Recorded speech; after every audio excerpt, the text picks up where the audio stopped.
And then Allah talks about the big one, and that's the one I really want to end this conversation with, even though there's more to go.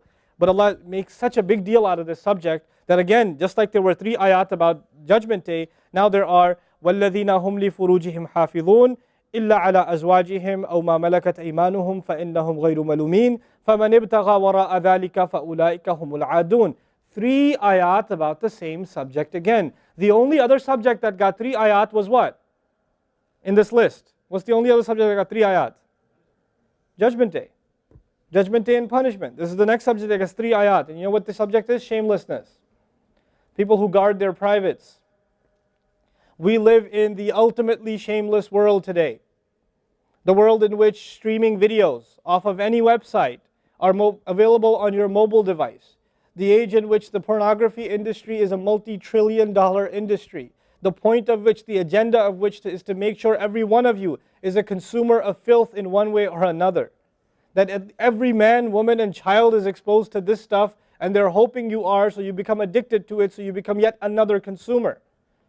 This is the gift of pornography to society. It's creating people, turning people into animals and perverts. And some of you, unfortunately, have that addiction. And you're watching this stuff online. And you're watching it and saving it on your apps and your mobile devices. And you don't feel bad about it anymore. You've justified it to yourself. And you feel bad about it once in a while, but you go back to it. And as a result, you think, oh, well, at least I'm not hurting anybody. At least I'm not doing it to anybody else. I'm just watching this stuff. It's okay. But you know what's happening to you? Inside, your soul is being just gutted. You have no soul left inside of you. So your prayers are empty and you can't even shed a tear in your salat because your heart is so devoid of the fear of Allah because of the filth you've been watching all this time. It's turned you from a human being into an animal. So you can't even look. A woman passes by and you see a piece of flesh walking by. You don't see a human being walking by that deserves respect. You check everybody out and everything out. You're constantly gawking and staring. You have a hard time putting your eyes down. When you're on the subway, when you're on campus, when you're at work, you're walking down the street, you just can't help it. You see a billboard, you take a second look, you see a third look. You don't miss any opportunity to just to violate your soul with your eyes. You're addicted completely. And then you say, brother, how do I get khushu' and salat? What world are you living in? What world are you living in?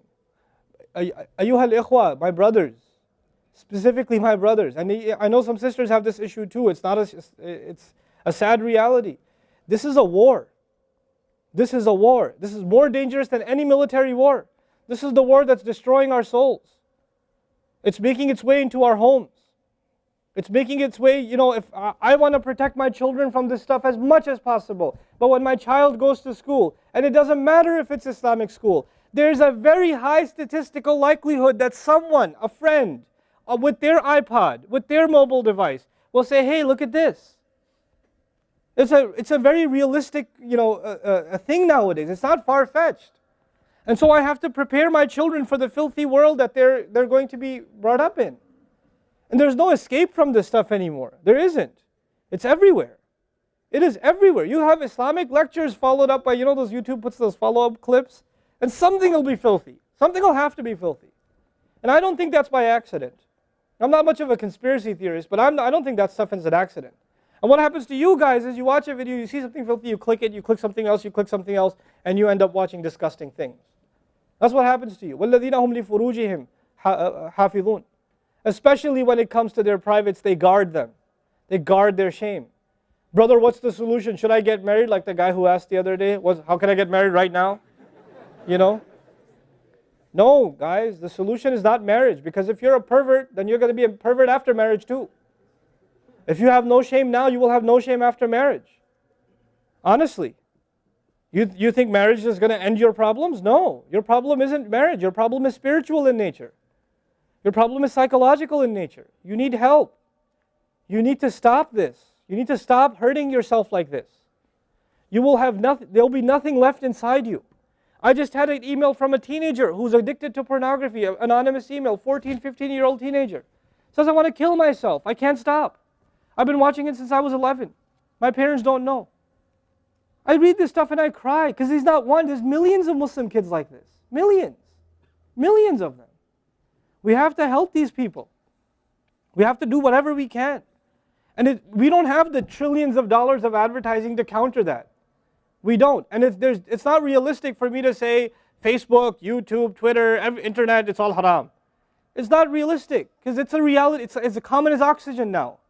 The only thing we can do is have a mature conversation about this and teach our youth to deal with this and navigate this and not fall into it. The elders that are here, stop watching Indian movies, man. Why are you sitting in a lecture talking about salat and the importance of salat and you don't guard your shame? Mother and daughter and husband and wife and sister sitting together watching whatever? God, come on. Stop. وَالَّذِينَ هُمْ لِفُرُوجِهِمْ حَافِظُونَ. They guard their privates. But guarding your privates doesn't mean you don't commit zina. It means everything that leads to the temptation. Everything that leads to it. They watch it. They guard it. They know it's under attack. They know that their shame is under attack. They realize that their weakness is their urges. Those urges that Allah put inside of us that are so strong. Allah put them there for a reason. He did. And every one of you have them. You don't have to, I don't have to have a dalil for you to have them. I know. The guys that are here. You all suffer that challenge every single day of your life. Especially in a city like this one. At least in Texas we're a little more conservative. Not that much more, but a little more. You know? At least in some towns they don't allow for filthy billboards and things like that. They actually don't even allow the billboards. You know? But that's changing soon because, capitalism wins in the end. Right? But you guys are living in the city where you're exposed to everything and anything. Everything and anything. And you have to really go out of your way to guard yourselves. This passage is not about high goals. This is about the bare minimum. I told you that, right? This is the bare minimum, folks.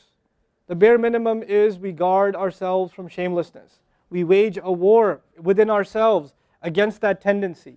And I know some of you have tried to quit before and you go back. And you've tried to quit before and you go back again. And you go back again. And you keep falling into that trap. I know some of you have done that. And you're struggling with it. But don't give up on yourself. Don't give up on yourself. And whatever it takes, if you just don't be alone. Don't be by yourself. Be with good friends. Be outside. Study somewhere else. Go to the library and study. Go somewhere where other people are around. Because when you're by yourself, shaitan gets you. And if the fear of Allah isn't enough for you, at least the fear of other people will work for you. At least something's better than nothing. For those, I've said this in other talks before, for the parents here, if you have a computer in the house, please don't make it a laptop. Have a desktop in the house with a really big monitor. Get the biggest monitor you can find. Honest to God, and make sure your computer is in the kitchen or in the dining room. Don't put it in the living room. Don't put it in the kids' room. Don't put it in your bedroom. Put it in the dining room, facing the public. You want to do homework, do it over there. Though you can't move the monitor this way or that way. It's facing everybody. That's how you should have it. This stuff, we have to take these precautions. Don't give your 11-year-old a smartphone. What were you thinking? That's not very smart. Don't give them a smartphone. Why am I seeing kids in Islamic school, 5th graders, with iPhones? iPhone 5s. I don't have an iPhone 5. Why do you have an iPhone 5? With 4G, you know how dangerous that stuff is? وَالَّذِينَ هُمْ لِفُرُوجِهِمْ حَافِظُونَ إِلَّا عَلَىٰ أَزْوَاجِهِمْ except upon their spouses أَوْ مَا مَلَكَتْ أَيْمَانُهُمْ فَإِنَّهُمْ غَيْرُ مَلُومِينَ or what their right hands possess, then they're not to be blamed. Allah says we have these urges and we can execute those urges, we can release those urges, but to the halal spouse, to the spouse, our spouses.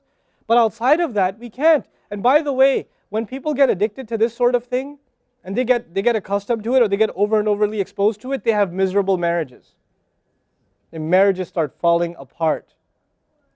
They have this virtual idea of what pleasure means, and they don't find pleasure in their spouse anymore. And there's great fitna that comes into the family. It destroys homes, Muslim homes. That's what's happening in our world today. Allah talks about the people who make salah, and He says, I'm describing the people who make salah because this is the mawsuf, al-musallin, then alladhina, all the alladhinas, all the asma' mawsula here are the wasf, the sifa of it, which means the people of salah are the people who protect their shame, are the people who fear judgment day, are the people who, they are constant in their prayers. These are the people. فَمَنِ ابْتَغَى وَرَاءَ ذَلِكَ فَأُولَٰئِكَ هُمُ الْعَادُونَ. The people who pursue anything beyond that, then they are the ones engaged in aggression. This is an act of aggression. You know when adu is mentioned, or adi, adin from adu, from ada ya'du, right? Al-adun. Al-adawa in Arabic means animosity. Allah says, whoever pursues their urges to be fulfilled outside of the halal, outside of the marriage, whoever pursues that, then they are engaged in an act of aggression. The question is, aggression against who? Because when you say enemy, then you have to say enemy of who? If they've become an enemy, who have you become an enemy to? Allah didn't mention a maf'ul bihi, no jar majroor, nothing related to it. You know what that means? They are an enemy to themselves, their family. They become an enemy even to Allah's teaching. You know, these are the kinds of people. The most important asset you and I have is our hearts. And this shamelessness destroys the hearts. It destroys it. The most precious thing you and I have to preserve is our iman. And these filthy images is destroying your iman. They're tearing your iman apart. Don't let it happen to you. Do not let it happen to you. And I can only talk about this. I can't stop you from doing anything. And nobody else can. You will have to police yourself. You will have to control yourself. You'll have to make the decision, is my iman important enough? Is my salat important enough? You know? Or should I just carry on and pretend? You know what I told you about jazur, right? When you come across evil, you just don't want to deal with it. You just ignore it. There's a lot of people like that. They hear this stuff and they don't deal with it. They just ignore it. And you're jazur. Then you're not from the musallin. Illa al-musallin. If you don't be from the people of jazur, from the jazureen. Don't be from them. The people who just leave it. They don't even deal with their problem. They run from it. And they cave in every time. And they're reactionary. And that's the beautiful thing about the beginning of this passage. Halua, reactionary. Usually we react to temptation. You react to an image and it leads you to a site, which leads you to something else, which leads you to something else. You're constantly reacting to things. You're supposed to learn to have the right reaction, and the right reaction comes when we become people of salah.